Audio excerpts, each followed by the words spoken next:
Assalamualaikum warahmatullahi wabarakatuh. Perkenalkan, nama saya Hamdan, SKM MKM, salah satu dosen program studi S1 Kesehatan Masyarakat, Fakultas Ilmu Kesehatan Universitas Bakti Nusantara Indonesia. Pernyataan dari dosen, unjuk kerja terima perguruan tinggi, PDD, UKT, PT dalam bidang pengajaran. Kali ini saya ingin menjelaskan tentang mata kuliah epidemiologi dasar. Mata kuliah ini adalah mata kuliah wajib yang harus diambil oleh mahasiswa semester 2. Kali ini saya ingin menjelaskan tentang deskripsi mata kuliah, capaian mata kuliah, materi pembelajaran, sistem pembelajaran, metode pembelajaran, interaksi dosen antar mahasiswa, dan sistem penilaian. Selanjutnya kita akan membahas terkait dengan APS, yaitu tadi terkait dengan deskripsi mata kuliah, di mana deskripsi mata kuliah ini adalah menggambarkan terkait dengan kejadian penyakit menular maupun penyakit tidak menular. Kita lihat dari host, agent, dan environment, dan orang, tempat, dan waktu. Nah, selanjutnya ada capaian yang harus dimiliki oleh mahasiswa, yaitu capaian prodi, yaitu ada sikap, ada pengetahuan, keterampilan umum, dan keterampilan khusus. Baik, kali ini saya akan menjelaskan terkait dengan RPS mata kuliah dasar epidemiologi, di mana mata kuliah ini adalah memiliki bobot SKS 3 SKS, dilaksanakan pada semester 2. Deskripsi mata kuliah, yaitu mata kuliah epidemiologi dasar ini yaitu menjelaskan mengenai konsep dasar epidemiologi terkait dengan riwayat hidup, transisi epidemiologi, pengukuran risiko penyakit, dan lain sebagainya, termasuk juga mendeskripsikan terkait dengan permasalahan kesehatan baik itu pada penyakit menular maupun penyakit tidak menular, dan mendistribusikan sehingga nanti dijadikan sebuah informasi kepada masyarakat, pengambil kebijakan, dan lain sebagainya. Dan selanjutnya capaian prodi diantaranya ada sikap, pengetahuan, keterampilan umum, dan keterampilan khusus. Selanjutnya di dalam materi pembelajaran ini ada 16 sesi, di mana dibagi dalam 2 tahapan, yaitu ada UTS dan ada UAS. Di mana yang untuk UTS itu adalah prinsip dasar epidemiologi, teori penyebab epidemiologi, trias epidemiologi, riwayat alamiah penyakit, karakteristik agent kimia, karakteristik fisika, perhitungan rasio, proporsi, dan rate screening, menghitung OR dan surveillance dasar epidemiologi. Nah, selanjutnya ada materi yang dibahas dalam UAS, di mana ada studi deskriptif, studi ekologi, studi konsesional, ada studi case control, ada studi cohort, dan kekuatan kelemahan studi cohort, serta studi intervensi. Selanjutnya, sistem pembelajaran di kita ada beberapa tahapan, yaitu ada tatap muka antara dosen dan mahasiswa, dan ada menggunakan aplikasi Zoom, Google Meet, dan aplikasi lainnya. Untuk metode pembelajaran di program studi kita ada diantaranya off class, in class, dan after class. Di mana off class itu kita membaca materi sebelum perkuliahan dimulai, in class itu adalah belajar tatap muka di dalam kelas, dan off class itu terkait dengan tugas dan lain sebagainya. Ya. Untuk sistem penilaian di kita di sini terdiri dari kehadiran 10%, tugas 20%, sikap 10%, UTS 30%, dan UAS 30%. Selanjutnya di metode pembelajaran, yaitu kita berdasarkan based learning, ya, materi akan dimasukkan ke dalam learning, yaitu dalam ada beberapa tahapan. Ada off class. Off class itu setiap mahasiswa wajib untuk membaca materi yang telah tersedia di learning sebelum perkuliahan dimulai.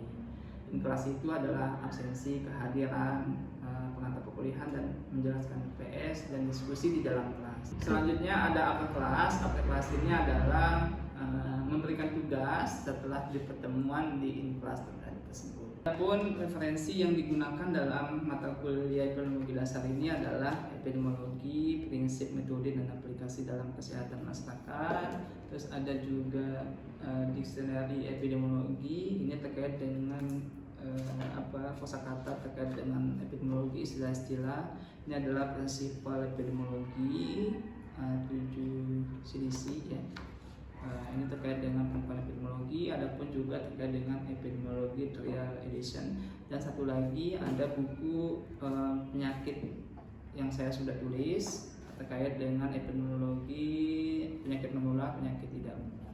Berikut video pembelajaran yang sudah saya sampaikan.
Assalamualaikum warahmatullahi wabarakatuh. Waalaikumsalam warahmatullahi wabarakatuh. Apa kabar semuanya teman-teman? Alhamdulillah, luar biasa. Allahu Akbar. Apa kabar hari ini? Sehat ya? Sehat. Teman-teman, sebelum kita mulai, kita membaca surat pendek terlebih dahulu ya. Mari kita sama-sama membaca surat pendek dari Al-Ikhlas, Al-Falaq, dan An-Nas ya. Kita mulai sama-sama. Bismillahirrahmanirrahim. Qul huwallahu ahad. Allahus samad. Lam yalid wa lam yulad wa lam yakul lahu kufuwan ahad. Bismillahirrahmanirrahim. Qul a'udzu birabbil falaq min syarri ma khalaq wa min syarri ghasiqin idza waqab wa min syarri naffasati fil 'uqad wa min syarri hasidin idza hasad. Bismillahirrahmanirrahim. Qul a'udzu birabbin nas, malikin nas, ilahin nas,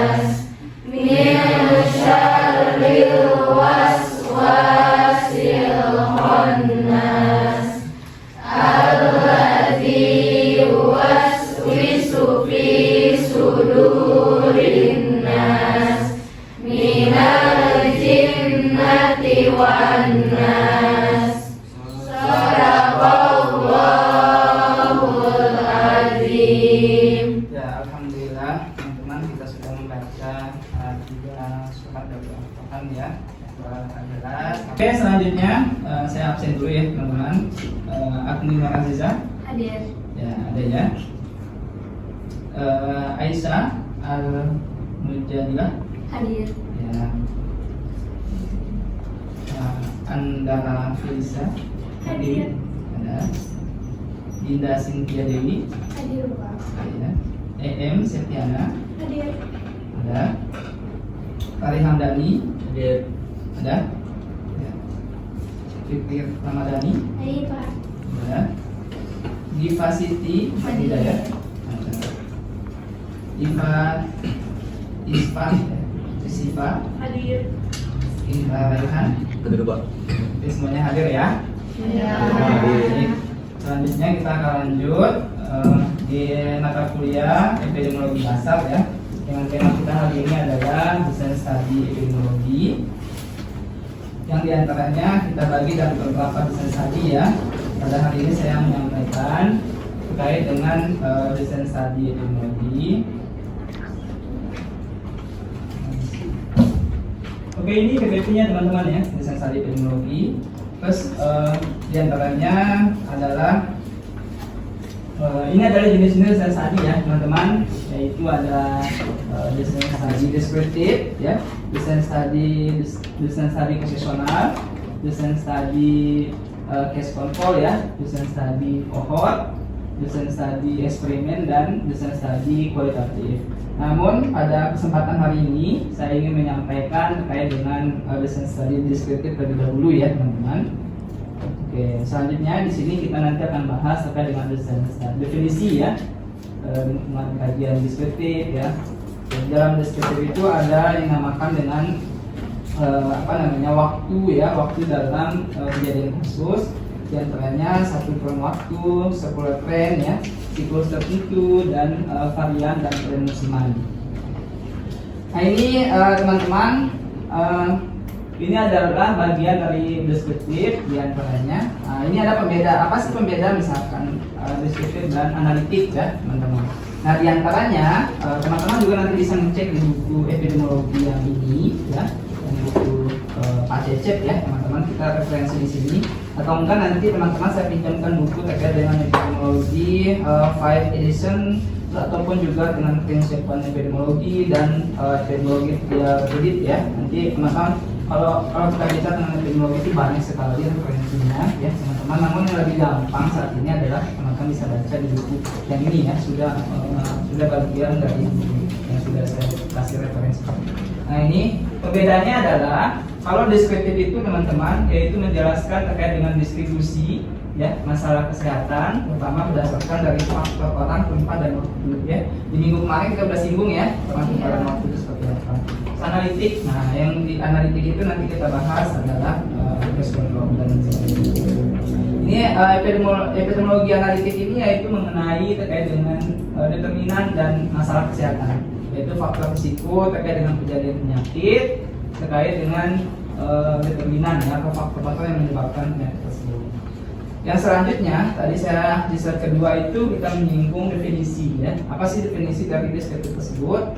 Ya diantaranya adalah studi yang menggambarkan terkait dengan karakteristik ya, karakteristik umum sebaran suatu penyakit, misalnya terkait dengan hubungan ya, misalkan hubungan orang, tempat, dan waktu.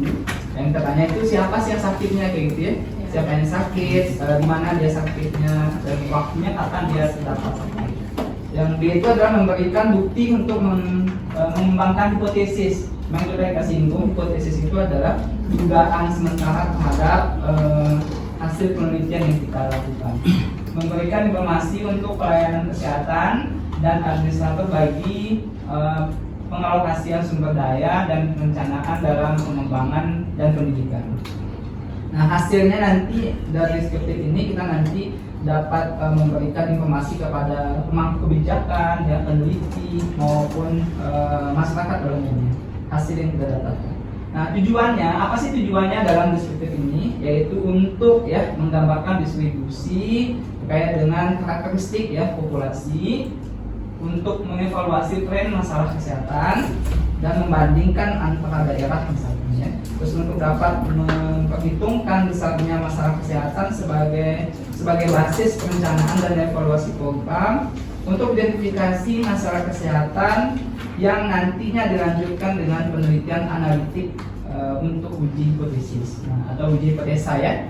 Jadi ini adalah, kalau deskriptif ini adalah gambaran awal terkait dengan situasi keadaan permasalahan kesehatan yang terjadi. Contohnya kasus di BD, di ARI misalnya. Nanti kita cuma mendeskripsikan saja kasusnya. Nanti setelah itu kita ingin melihat hubungan nih, maka kita menggunakan deskriptif dan analitik gabungan. Jadi menghubungkan antara, tadi kan kita sudah lihat juga antara deskriptif dan analitik itu perbedaannya. Jadi untuk menghubungkan. Nah, bagaimana untuk penelitian deskriptif ini, yaitu untuk pelaksanaannya relatif murah dan cepat dibandingkan dengan studi analitik ya. Menjelaskan siapa yang mendapat sakit dan siapa yang tidak, di mana masalah atau rate penyakit yang tinggi, apakah ada populasi temporal yang sedang terjadi ya. Selanjutnya di sini ada termasuk the science ya. Deskriptif ini contohnya teman-teman bisa lihat desain kasus ya, broadcast kasus, terus desain studi serial kasus ya, terus serial kasus ada desain studi korelasi atau ekologi masuk di dalam deskriptif, ekologi deskriptif, dan desain studi potong lintang. Nah, potong lintang itu contohnya salah satu case control ya yang sempat kita singgung di awal. Nah, contohnya teman-teman, ini ada contohnya ya. Ini ada contoh case report, yaitu mempelajari kasus. Saya ambil contoh tahunnya ini lumayan lama ya. Ini semoga menjadi contoh saja. Nanti yang terbaru itu banyak tahun 2020, 2024, sampai dengan 2026. Ini contoh saja. Nanti teman-teman bisa upgrade ya untuk ini. Dan ini adalah laporan dalam pengalaman menarik ya, laporan kasus yang berhasil detail ya, laporan profil dari pasien kasus. Pasien itu atau kasus ya. Yang contohnya ini adalah usia kasus yang terkena emboli paru, menopause ya, menopause setelah dia menggunakan pil karbit ya dalam kontrasepsi. Nah, ini contohnya studi laporan kasus ini adalah merupakan desain studi yang bersifat observasi ya, diobservasi saja. Untuk pengangkatan analisis individual ya, merupakan laporan kasus-kasus penyakit dengan diagnosis. Terus merupakan laporan kasus-kasus penyakit dengan diagnosis yang diduga sama penyakitnya. Ada juga biasanya merupakan penyakit-penyakit baru atau masalah kesehatan baru juga, fenomena baru yang belum jelas. Nah, ini masuk dalam studi deskriptif itu ya, menggambarkan riwayat penyakit, pengalaman klinis dari masing-masing kasus. Laporan kasus kemudian dapat dianalisis ya dengan sederhana, yakni dengan melihat terkait dengan distribusi atau frekuensi penyakit ya. Kemarin kita sudah singgung juga terkait dengan frekuensi penyakit itu seperti apa. Bahkan kita hitung juga ya kemarin ya. Kita hitung dan kita lihat terkait dengan besaran sakitnya. Terus berdasarkan gejala-gejala klinis, orang, tempat, dan waktu.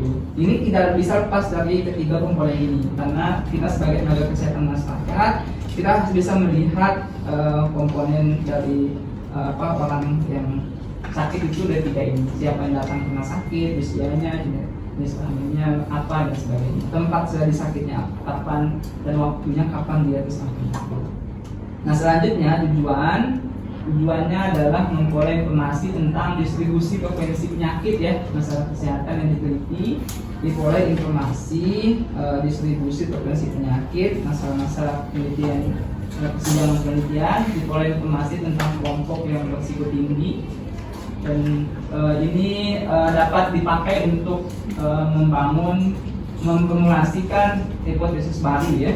Nah, di sini juga di dalam penelitian deskriptif ini adalah ada beberapa yang harus dinilai juga ya. Ada kelemahan dan ada kelebihannya. Kelemahannya itu adalah gambaran distribusi frekuensi penyakit yang diperoleh tidak dapat mewakili populasi. Ya. Hanya berdasarkan kasus-kasus saja yang dilaporkan ya, berdasarkan misalkan dari puskesmas, rumah sakit, dinas kesehatan. Nah, data itu bisa dianalisis.